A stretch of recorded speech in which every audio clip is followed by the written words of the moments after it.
All right. Back to what we were talking about before. Let's try a thought experiment. You guys think about this: a thought experiment of reality versus some kind of strategy game that you would play to try to figure out, like, guess who, or something more technical. Forget morality for a second. Let's forget the good guys and the bad guys and just look at the roles that are being played and acted out.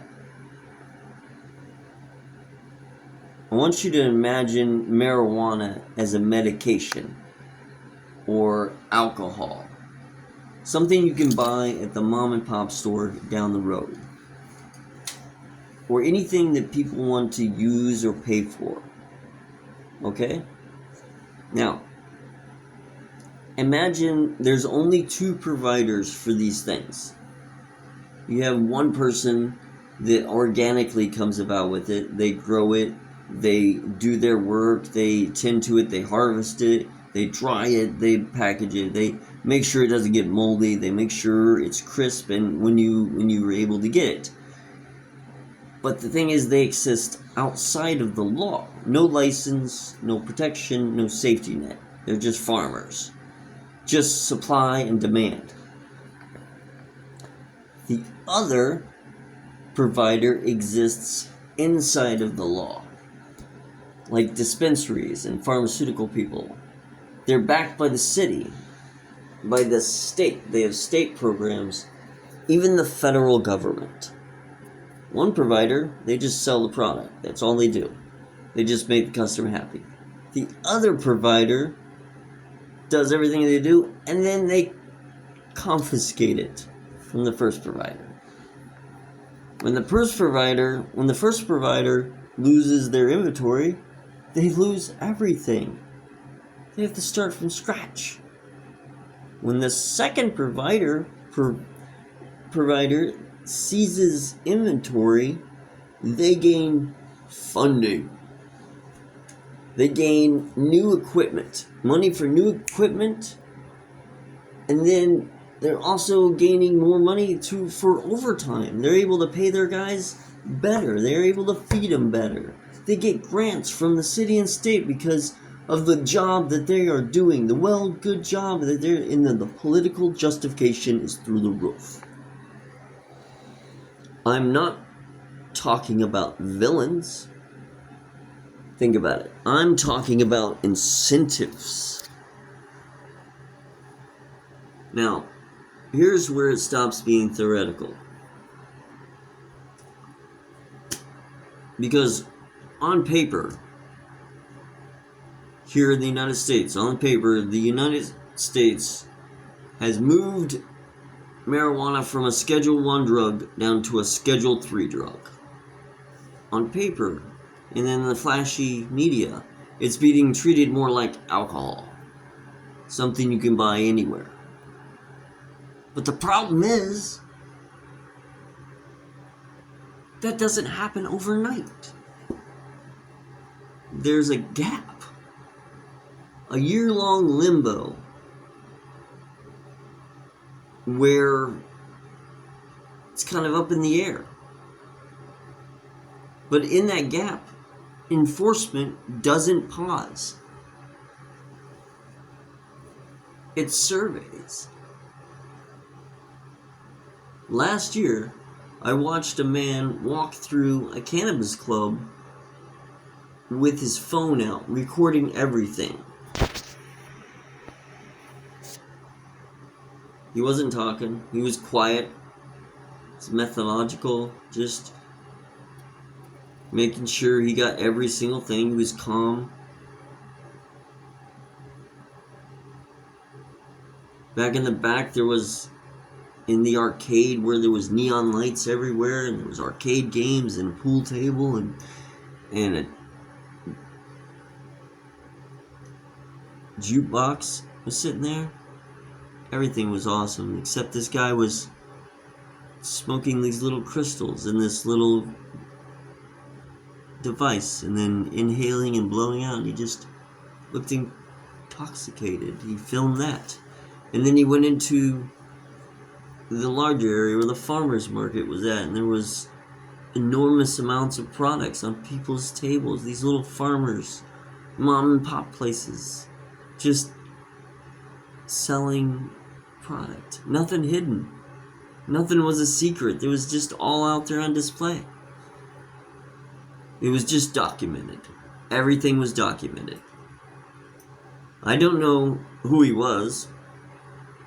Nobody knew who he was. Everybody was asking. I only know what it looked like. It was really obvious. I mean, just the calmness of that guy. And what was weird is I knew this was a legit place. Like, this club had a city license, a legal license to operate a business within the city limits. And everything was legit. And then out of the blue, out of nowhere, even though there's other places in town that are more visible and sell the same thing, the city stepped in and said, "We're revoking your license." And the owner was like, "No." He talked to a lawyer. And the lawyer advised him, and he didn't surrender his license. So they didn't do anything the first time. They just threatened. The second time, the city said there's a public vote coming up on February 17th. It's a public vote where the community wants business to stay. If they want them to stay, they can say so. Now, a few years ago, a friend of mine said that he voted on that for yes, because the taxes that were going to come with the surge in money that was coming from the marijuana industries was going to pay for schools and roads and things in the city, and they were really happy about that. So they voted in that business. So that's going on. That's all is all going on. The hearing's coming up on February 17th. It's a public vote. But what they're not talking about is everything that's going on behind the veil. It's like, here's the part nobody puts on the brochure of, like, that whole thing. They wanted surrender the license. He didn't. He kept the license. He has the license. But if they say it's null and void because they've asked for it, he's operating without a valid license. If the vote goes no, he's operating without a valid license. Then law enforcement can come in and shut it down and confiscate everything on the premises.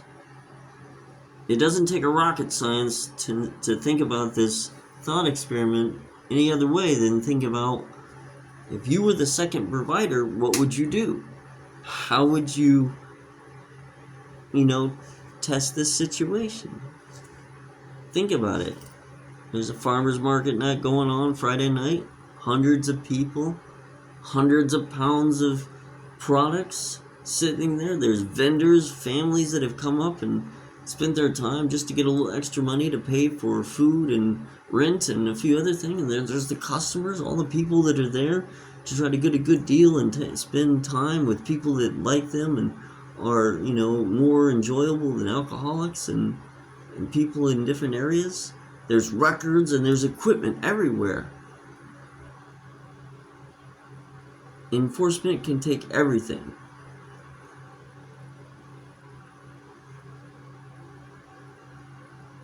And the thing is, people close to it are already expecting something to happen because other businesses in the same situation, in the same type of role, are quietly disappearing.